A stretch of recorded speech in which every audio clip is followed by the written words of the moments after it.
So hello folks, today I'm going to be talking about how to repair a pop-up sink. The particular one I've got is a Kohler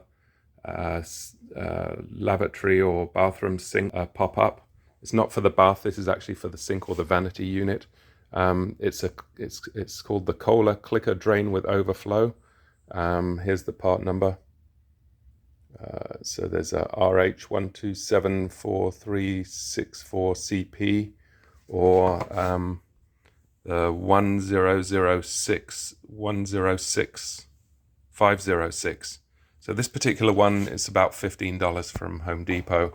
I have these in the double vanity in our main bathroom and also in the guest bathroom.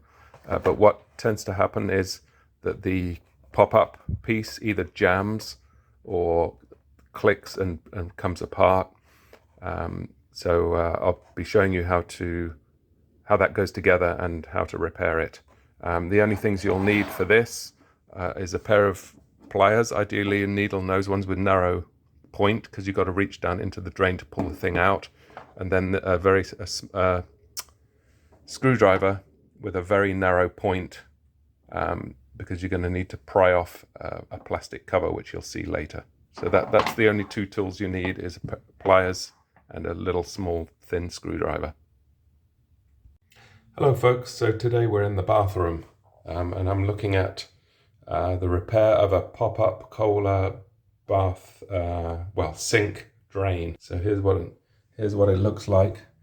I'll show you the details later, but it's I have the box with the part number and whatnot. So it's a Kohler sink drain. It's in a vanity unit in the bathroom, and it's a pop-up, so you press it, pops, stays down, press it again, it pops up. However, time to time these break, so the one in the other sink over here right now is jammed, it won't go down, and if you force it, there's a little mechanism which I'll show you in a minute underneath that's going to pop out and break. So if it jams like this, or if it sticks down, you can pry it up, because that's the only way you'll get at it. But the first thing you got to do is unscrew the top here, the cover, and then you got this little plastic thing inside. A little bit difficult to see with the light, but there's the pop-up piece here that's jammed, and then just underneath, let me turn the light on, you can see there's three kind of blades on the side, and they connect to a circular piece that seals inside there. So what you've got to do is you need to grab it with some pliers. So I have these needle nose, these long pointy pliers. And what you've got to do is you've got to get down in there and grab. You can try pulling on this circular piece, but what's probably going to happen if it's jammed, this is just going to pull up and bust out. So you got to try and get down here to one of these tangs, grab it, and then wiggle and pull. It's a little tricky, but you got to basically, here we go, you got to pull it out like that, wiggle it a little bit, because there's a seal that you'll see in a minute. So there's a seal around it. You can see it there, but that just slides in and out of the hole. So once you've got it out, we'll take a look at what you got to do next. So once you've taken it out, you need to turn it around and find the flat side. You see this place with we have the two little slots here. It's like a tab, and there's a little dot there. And then what you got to do is, see if I can do this with one hand.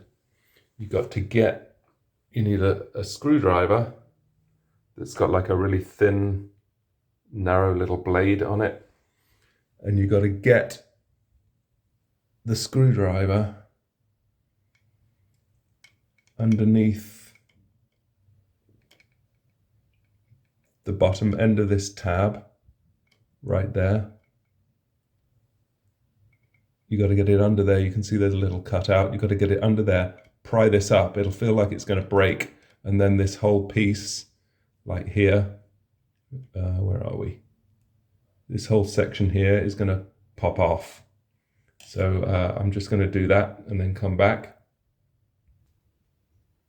So once it pops off, you're going to have this piece will slide all the way out, and it has a spring down the middle here. This is like the plunger. And then this has popped off here, and we have the little metal tang. And what happens is that when it jams, this little metal tang is supposed to slide up and down in these, you see these grooves here, these slots on the side. The little metal piece, the little bent section on the end right here, follows up and down in these grooves. But when it pops out, it gets jammed. So what you need to do is you need to get this set up and back into the groove. So what you have to do first is you've got to make sure that you've got the spring in there.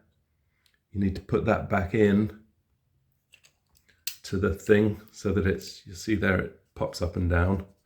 And then what you've got to do is you've got to hold this down and put the little metal thing, the metal piece, let me show you it separately. I can't do it with one hand, but the metal piece has got to go,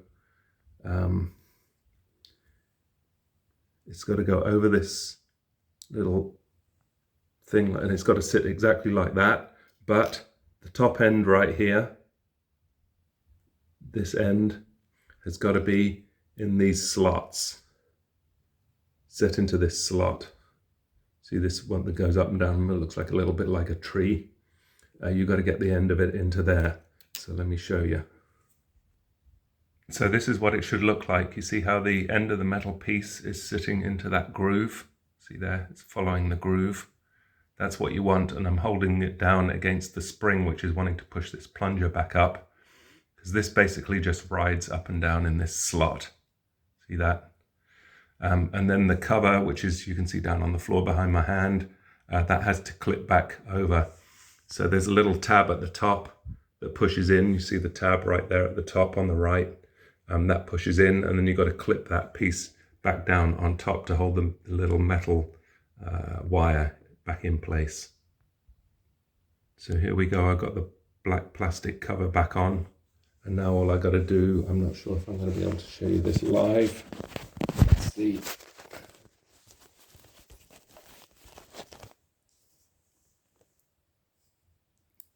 Once you've got it back on there, you've got to press it down. Super hard so that it clips back in, like that. Hear the click. And then there we are, then that's holding it back in. And we're back to how it should work, which is, it's not focusing very well, hold on. See, up, down, and it's running back in the grooves under this plastic cover. And the metal piece is held in place by that cover. So that's it. As long as you don't strain it now by pulling it up too hard or pushing it down too hard, it should be back in working order. So then all you got to do is take it, check that this there's like a rubber O-ring seal that goes around there.